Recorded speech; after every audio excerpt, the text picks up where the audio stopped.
We've got the boys behind TRG, the Rubinstein group. We've got Gavin Rubinstein, Oliver Lavers. Thank you for spending a bit of time with us here today. So we've just come off of Ray White's biggest awards. To more than 3,000 members come and celebrate the best that we have in our entire industry. And Ollie, you've won #1 salesperson for the third time in a row. Gavin, you've of course won #1 international principal as well. Just tell us briefly what that means to you. The recognition side of the White family group business has always been something that I've placed enormous value on. You know, I've always used it as motivation. I've always been driven by it, and I've always used it as a benchmark. The last 12 months have been the most fun I've had ever in business, and just, I don't know if you call it by coincidence or because maybe I'm getting a little bit older and a little bit wiser. I also had the best year I've ever had in you know, what's coming up to close to 2 decades. So I think there's a lesson there too. Well, Ollie, for you, consistency in your craft is obviously something you really pride yourself on. And as we said, 3 years in a row and with some pretty stiff competition as well. What is the fundamentals that you think have kept you so consistent regardless of how the market's shifted over the last 3 years? Yeah, I'd say probably consistency is one of my favorite attributes to delivering a good work ethic. It's probably something that comes naturally to me. It's the consistency of getting up early, the consistency of routine of actually coming in the office at 8 and making a certain amount of calls and getting in a certain amount of doors and creating relationships. And what I love about it is it's actually the consistency sets you free, right? And I actually feel better once I've come into the office and I've actually done the work and I go home and I can actually tick off and say I've had a good day today. It's when you don't do the work that's when you start feeling, I get the anxiety that I haven't done enough work to be the top of my game. Being Ray White's #1 salesperson it's really, really great, and I appreciate it. I know it was a big goal for Gav to #1 principal and to produce a #1 salesperson. But for me, it's more about just working as hard as I possibly can. And it's about beating myself last year. It's amazing to be surrounded by such great people. As my career is growing, it's getting easier and easier because I can be myself and I just enjoy working with people. Finding the real estate journey a really enjoyable one the longer it goes on. That's awesome. So Gav, the business has only been open 5-6 years, open around 2019, 2020, around COVID. Tell me about the fundamentals that you think have managed to get such quick momentum in your business. Yeah, I think it comes down to the quality and the caliber of every single person at TRG, from the top performers right through to the management to the marketing. I think we really, for the size of our operation, like you said, are in a great position competing with these officers who've been around 30 years, 40 years. Majority of them are double our size, triple our size.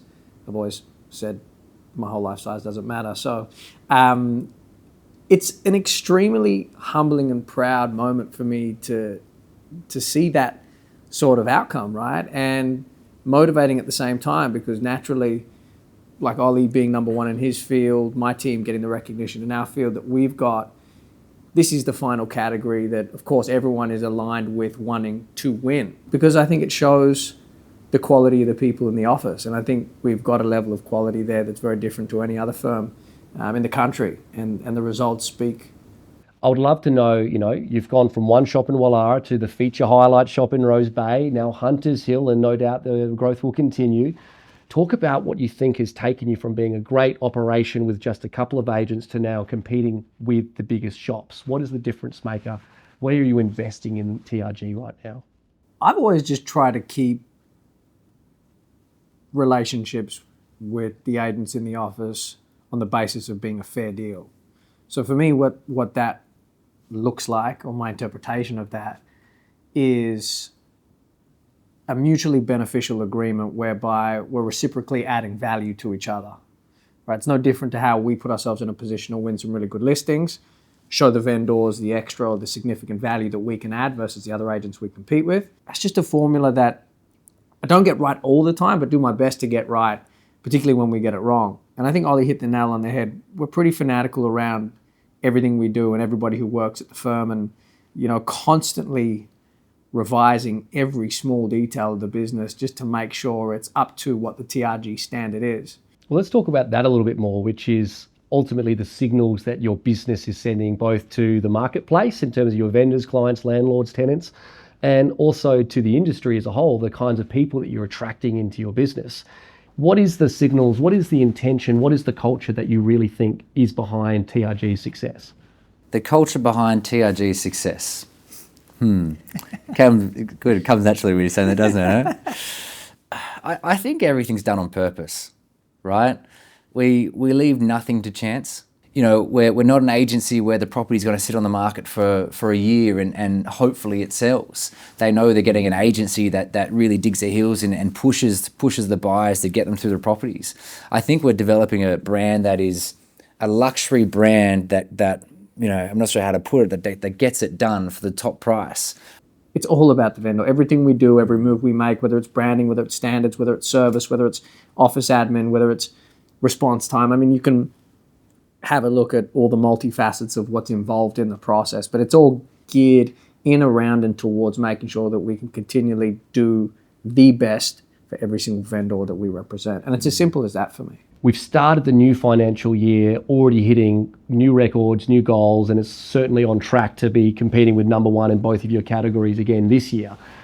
What do you think is the thing that drives that better never stops attitude? The fact that enough is never enough, yet remaining humble, remaining hungry, remaining smart? You know, I think people operate out of different areas, and for me, I operate out of an area probably more like imposter syndrome, right? Where I look backwards and think maybe it was all a fluke. And I know Gav hates me about this, you know, and says, "Come on, mate, you've done it 3 years in a row now." But I switched that now and use the imposter syndrome as my strength. You know, I'm still first in the office. I'm still smashing out my calls because I enjoy it. Now I understand that if you do the work, the results will follow. It's never changed for me. It's just always been about progression. I see huge opportunity when I look at the industry. I see huge success in the people that are working in the firm. You know, when you look at this guy, what he's done, where he came from, how he started, like, how can I not jump on that bandwagon and say, like, I had a little contributing, I gave that something, you know? So for me, it's like, that would be my biggest success. So one last question for you both. We're sitting here in the Brian White Library at Ray White HQ. You've just won the biggest awards in your own fields. You've been connected with the family, a great relationship, some 17 years and some 10 years, Ollie. You know, what does that mean to you to keep that relationship bright and well? I love the Whites, obviously. I mean, they've been business partners of mine since I was 19 years old, 20 years old. It's just a formula that has always worked. And I think loyalty in this business is rare, and I value it. And so you can't value loyalty and not reciprocate it to others. And like, if it works and it ain't broke, you know, keep it moving. And that's what I want to focus on. I just think that the Whites are incredible people. You know, from very start, like even for day one in real estate, if I tried to call Dan, he would answer his phone and say, "How can I help?" When you're running a company of this size and to be able to deliver that service, no matter where you are in the food chain, I think is pretty incredible. And seeing the family on stage in front of 3,000 people the other night at Connect and still like thoroughly enjoying being there after all these years, it's like it's not just selling property for them, they're actually changing people's lives. Ollie, Gav, thank you for everything you contribute and all the energy you bring to your business and for the relationship you maintain with the family. Good luck with this year. No doubt you don't need it, but all the best. Thanks, guys.